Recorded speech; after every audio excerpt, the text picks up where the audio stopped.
99 temperature yet, though, right? No, I don't think so. I kind of got off yesterday. Everybody was doing something different. So. Yeah, I was sleeping. Did I snore? Okay. So temperatures abbreviated T or temp, that's on your payday term. Normal adult range. I find this interesting. 96.8 to 100.4.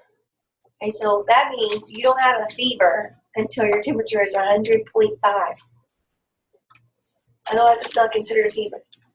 Don't be calling up to the school saying you're sick and you're not coming because you have a 99 temperature. That's what like that. Tell them I got 110.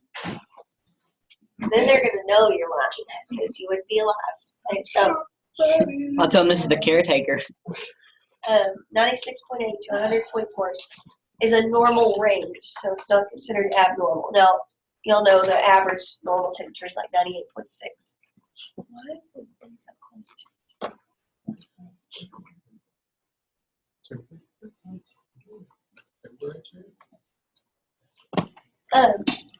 Celsius is 36 to 38, and that just depends on where you work and like what kind of measurement system they use. So Celsius, like when I worked in children's, we always run everything in Celsius. So I kind of knew in my mind what was a fever and what wasn't. Anything over 38 basically is a fever. So this can change as a result of the time of day, allergic reactions, illness, stress. Women's menstrual cycles can change temperature. So those are all things. Obviously, exposure. If you get hot, your temperature can go up. It should still stay within reason, but it can. Fever is anything over 100.4, 38 degrees Celsius, and that's where the term febrile comes into play. So somebody's considered febrile. You might have heard of like febrile seizures. Have you heard of those before? I've never heard of febrile seizures. Those grandma seizures. They can be, but I've heard of that. Do what? Y'all are laughing like. Isn't Sounded like I said something called grandma seizure? Grand mal. Oh, I thought it was grandma. No, it's two words. Grand mal. M-A-L. Like bad mal. Now, You learn something new. So, but no, febrile seizures are a big issue, especially when I was working in the emergency room. That's something that we saw. The video won't kick out my voice if I'll talk. But that's something we saw all the time in the emergency room. Always bringing their kids in for febrile seizures. And the reason kids have them, it's like an all-out seizure. It's like your kid gets a virus, and all of a sudden they start seizing.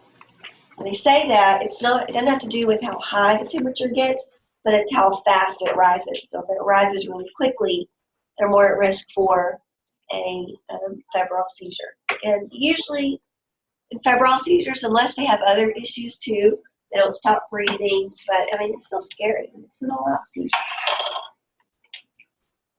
So it's important to keep, 100 temperature, 101, it's not a bad thing. It's not a bad thing for your temperature to be up high. One thing it does is, Cole and Kyle, y'all might remember this from anatomy. We read an article about fever earlier in the year. But it kind of makes your metabolism run a little faster, which makes your white blood cells respond a little faster. So that's one good thing about fevers. So just because you have 101 fever doesn't mean it's going to be a bad thing if you keep that fever and don't take some medicine for it. Now, you don't want it to get, you get up into 103, 104, you need to take some medicine. Okay? You don't want it to rise any higher than that. Hypothermia, which would mean what? Low drop. Yeah, low heat is the literal meaning for that, right? Condition of low heat or not enough heat. So that is your, when you get really cold, so less than 95 degrees. You ever take somebody's temperature, like you're working as a CNA or whatever you're doing, you get somebody's temperature and it's below 95 and they're still talking to you and not shivering? Hey, go back and recheck it or say, hey, did you had something to drink? You know, what are some other things that might be making their temperature that low? So if they're just looking at you and they're comfortable, their true body temperature is probably not below 95.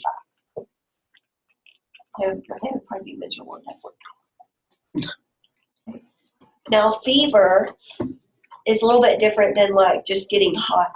So you get hot because you're exposed to the sun. That can cause fever, but that's usually due to exposure. Fever is more like kind of like a thermostat, the way a thermostat works, right? So if you get sick, it's like your brain resets your thermostat. So instead of it being at 98.6, your brain is all of a sudden saying, hey, we're supposed to be at 102. And it's like it resets your whole brain into thinking that that's what your normal temperature should be. And so that's why you shiver. So your muscles move, that's how you generate heat, and your body's trying to get your temperature up to the set point, whatever your brain says it should be. And that's also why when you get over that, right, your brain goes back to normal and says, oh, what are we doing up here at 102? We're supposed to be 98.6. What happens when your fever breaks? Get really hot. You get really hot and you sweat, right? Because your brain is trying to cool your body back down to normal temperature. Make sense? Homeostasis. So when you document temperature, so if you take somebody's temperature, you always want to document the degrees, obviously. You want to put the number down that they have. The site, so where you took their temperature. And that becomes important because some of them are more accurate than others. And then the unit of measurement, Fahrenheit or Celsius, which is usually pretty obvious. Hopefully if somebody writes down 38, you know they're talking about Celsius and that's not their actual body temperature. Oh no, they're dead. Y'all probably never watched this movie because it's probably older than y'all are, but y'all ever watched the movie Forever Young with Mel Gibson? No. It's Some an people hated Mel excellent Gibson. movie, but it's probably made in like 88 or something like that. Before y'all were even born. So it's one of my favorite movies.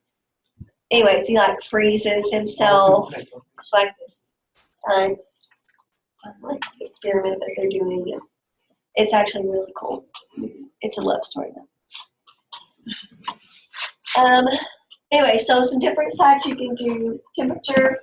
You got oral, right? That's in the mouth. Where does it go in the mouth? On the back. Under the Under tongue. your tongue. What is that?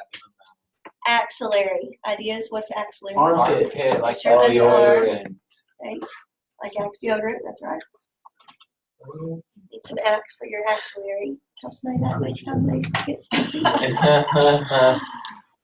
Or actually, it'd be for your axilla. Axillary is like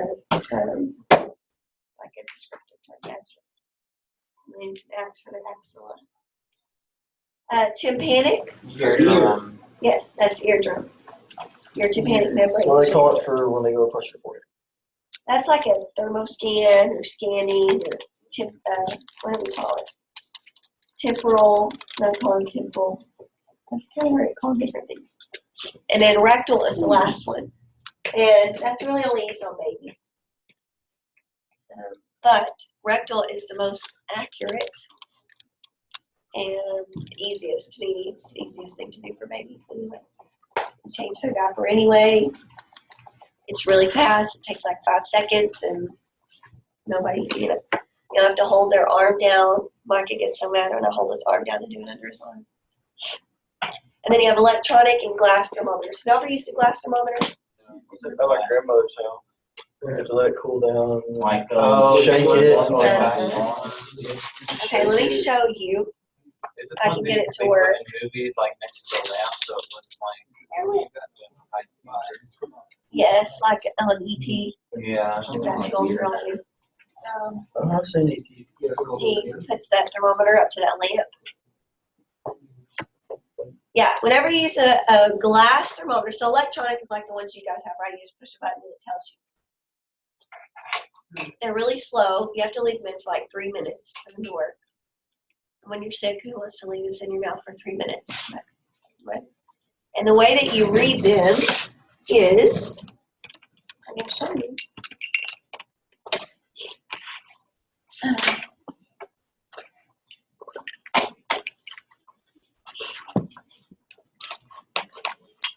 Cindy, will you grab the light? All right, so a few things on here. The mercury in is down here. Okay, mercury in is down. Where did it go? I lost it. It was dark earlier. There it is. So, anyway, it's kind of triangular shaped. You can kind of see that, and it's got one line with numbers, and then it's got another line, another area with lines on it. And basically, what you do is you shake that mercury down, and then you put it in for 3 minutes. And you look between the lines and the numbers, and there's actually a little mercury line in there. Can you find it?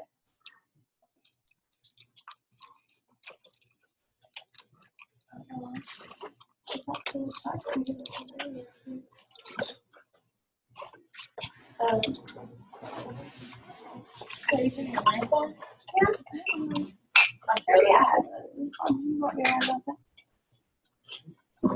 Okay.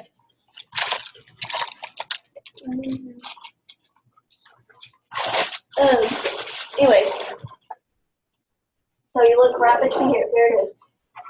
See it? Yeah. See the dark line? Yeah. That's what you're looking for. Normally, I mean, if I'd had this in my mouth, it would be on up here. So you just read where that line is. I'd have to turn it to see it just the right direction. But anyway, so that's a glass thermometer. I don't know why you would ever need to use one, but just in case. You ever come across when you get your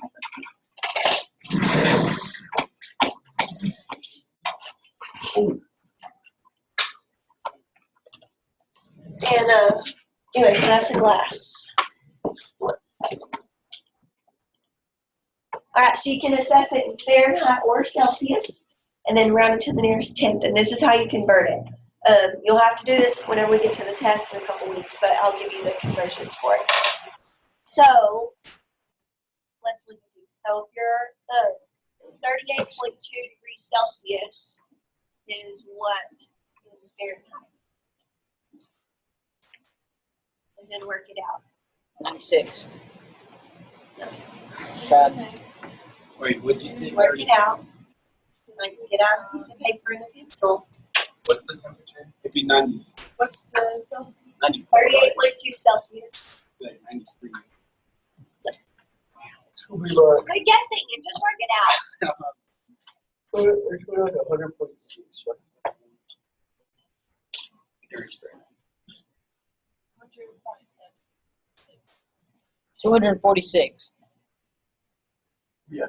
Stop out answers. I just did the math. He actually tried. I just tried. Hates it. Oh. Okay. Oh,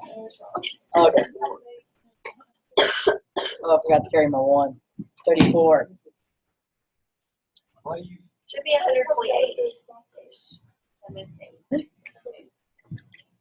All right, what about 101? No.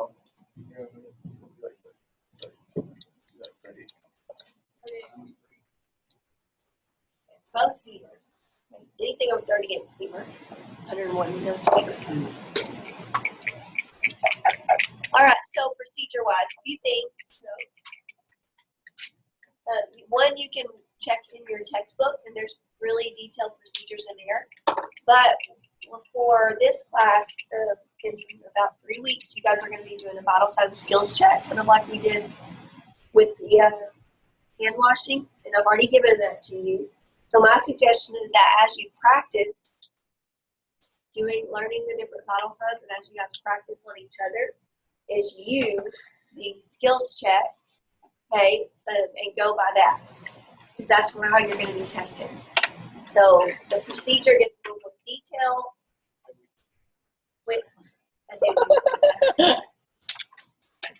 couldn't resist. No, we're gonna do oral temperatures. Dang.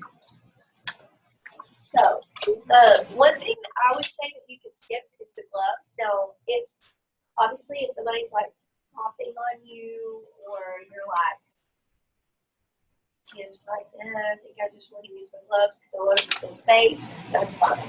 You can always use gloves. If you think that there's a chance you might get, some kind of bodily fluid on you, then use gloves. But I don't think it's necessary for like routine taking someone's temperature. But you want to wash your hands always. So a few things to think about with the oral thermometer is that young children can bite the thermometer. So be careful with that. They need to be able to hold it, or you need to hold it for them, right under their tongues. If it comes out and they just hold it in the cheek, you're not going to get accurate reading. No food, beverages, or cigarettes for 15 minutes before you check it. And then use the plastic sheet. And that's what I'm going to show you guys. So these are really easy to use, but it takes a few tries to kind of figure out the best way to get all of it off without tearing it and everything else. That's why I have them out for you guys. So get your thermometer and the plastic sheet. I'm not doing so good. I got 101. Okay. So there's a little spot that says insert with triangles. That's where you put it in. Makes sense. Okay. And at that point, you just peel off kind of the front part of it. You don't have to do that, Hunter. Just slide it in. Underneath the paper. Oh, okay. There you go. Mine didn't. Yeah, I probably made it on. So pull the front portion off. Sometimes you have to pull it from the side is easier so you don't rip it. And then to get the back part off, if you pull it from the side, sometimes it comes off better that way too. Word to the wise, okay?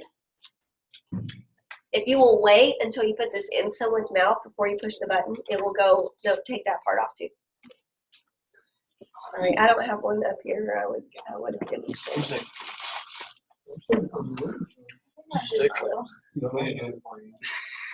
So look, see where it says peel at the top, Hunter? Oh, okay. That part comes off, No, I can't feel and then the back part, take it off. There you go. Okay?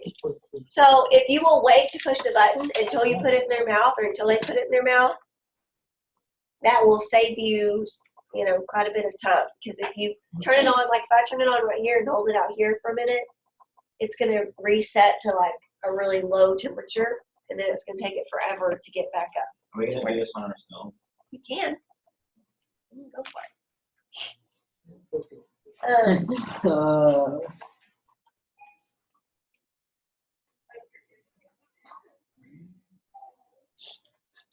Just make sure you always use. Bailey, did you? Oh, you just pulled it back.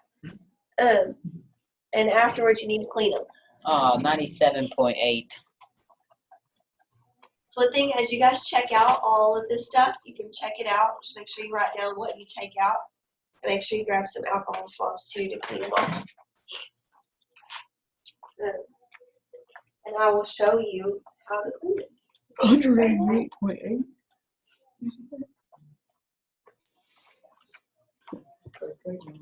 Oh, goodness.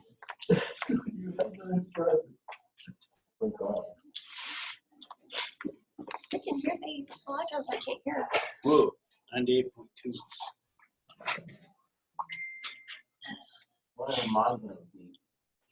Sorry, I found it also. Okay. There will be conflict.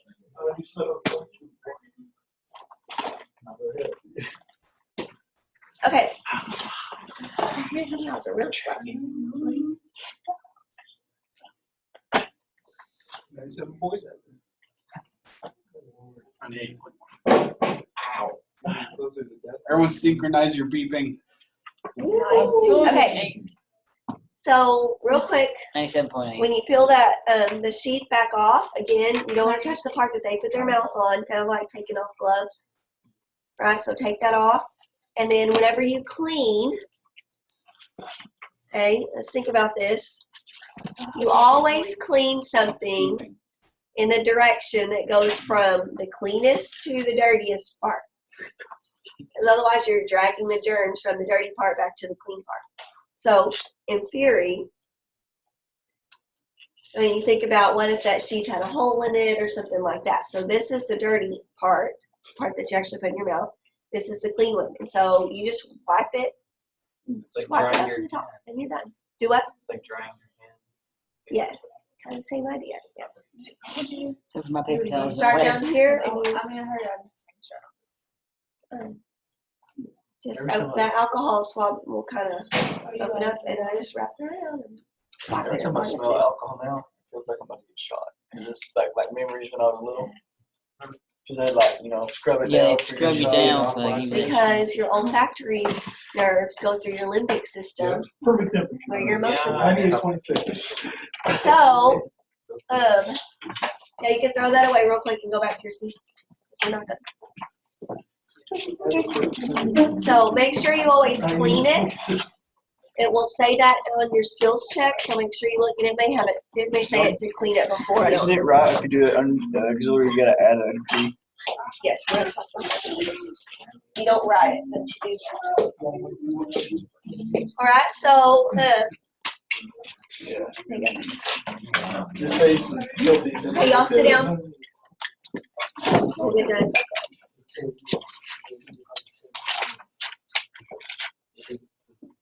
I'm right at the bottom of the All right, so look at your PowerPoint real quick. Tympanic, and I do have a tympanic thermometer over here. I always clean it, but it doesn't actually have like a sheath or anything that goes over it. It's supposed to be antimicrobial. What's Antimicrobial against Plus microbes doesn't. No, the tympanic thing. The tympanic is goes in your ear. Oh, So, a few things to note on that slide. Look, the pinna of the ear, whenever it says that on the procedure, is this part of your ear. Okay, it's like the soft part of your ear. So for children, or for adults, you pull up and back when you're doing their tympanic temperature. Okay, for kids, you pull down and, did I say that backwards? Down and through. Up and out for adults, down and back for kids. And what that does, the reason is that tympanic thermometer actually has to kind of be looking at your eardrum in order to get an accurate read. So if they have a bunch of earwax, or if their canals are kind of shaped funny, if they have really small ear canals, it may look at the skin instead, which is not going to be accurate. So that's why you have to move the ear like that. Just by looking at it, I can tell. You can't really tell, you just have to know how to do it correctly. No, I was The red or something. I like that thermo scanner. Obviously, if they have an ear infection, you would not want to use those. Okay, it's just going to be painful. Okay, axillary temperature under the arm. It says American Academy of Pediatrics suggests adding 1 degree to the axillary temp for accuracy. Now, when you document it, you don't add a degree to it. Like if I get 99.9 axillary temp, doesn't mean that I write down 100.9. It means I write down 99.9 axillary. So that if somebody else is coming, like me being the nurse, I'm going to write that down. But I'm writing down axillary because I want the doctor to know that he needs to, like when he's thinking about it, it needs to be considered a fever because it was an axillary temp. But you always write down what you see. What you write down needs to be objective. Okay, so it needs to be measurable and it needs to be kind of a fact. You're not just going to add it to it because that's what you think you need to do. Again, a plastic sheath. Obviously, you don't want to use your thermometer in someone's armpit and then take it to the next person and use it in their mouth. Okay, that would be gross. So, armpit mouth. And then the probe is placed in the middle of the axilla. So right in the middle of their armpit, not like at the front, but way up in the middle of it. And then the last one on here is a rectal tip. And again, this is most preferred for very young children and babies. Like as long as my kids are in diapers, I always do a rectal tip. And they make special thermometers, like the one that I use, the end of the thermometer is literally only like this long, so that you can't injure them. But it's really fast. Again, always have another person in the room. That's just for your own liability's sake. And then for infants, you only insert it like 1/2 inch, and it goes up from there. A few things to note: rectal tissues are really fragile, so you want to make sure that you're checking a baby's temperature or animal's temperature. You do rectal temps in animals, don't you? So, it's, you don't want to move it around a whole lot and stuff like that. People, not for use with people with a history of cardiac disease. It can cause a response, kind of a cardiac response where it's their heart out of whack. Like have a heart attack? Because, It's called a vagal response. They can pass out though. wow, that's Injury or surgery to the anal rectal area, obviously, or recent treatments like chemo, something that really messes with the mucous membranes. Make sure you wear gloves. Obviously, for this one, you would definitely want to wear gloves, and watch out for poop, because when you put a thermometer into a baby's bottom, it automatically, they just have a reflex, and they're going to push back against it, and they can poop on you. oh, It's no, just- you don't. Natural. So, anyways, always want to keep people covered. We talked about confidentiality and things like that too. So make sure you keep it covered. And that's it on temperature. I do want you guys to look real quick at the vital signs skills check. Let's go over kind of what it says there. This one tells you to clean it first. So it starts on number 11. Is where temperature starts. Remember the order that you go in: respiration, pulse, then temperature. Cleans the thermometer with alcohol swab, covers it with the sheath, put it in their mouth, and tell them to make sure and hold it in their tongue. And then the main things I'm looking for is that you tell them to do that you've cleaned it, and that you don't touch the part that's containing the breath they've had in their mouth. And then how you record it. So that's what I'll be looking for. That's that. Any questions?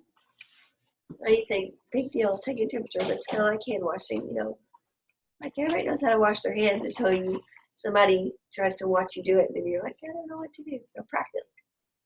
And you'll have lots of time to practice, but probably starting next week, we'll have a vital signs, like a little kind of a table for you to fill out. You'll have to do at least like 10 people's vital signs. You can take the stuff home and check it out. Do that too. So how do you do the blood pressure? We're going to learn that next week. Next week, I'll learn how to take a manual blood pressure. I have a blood pressure arm that's really nice to use and really easy to learn on. Any questions? We have one of those to get started.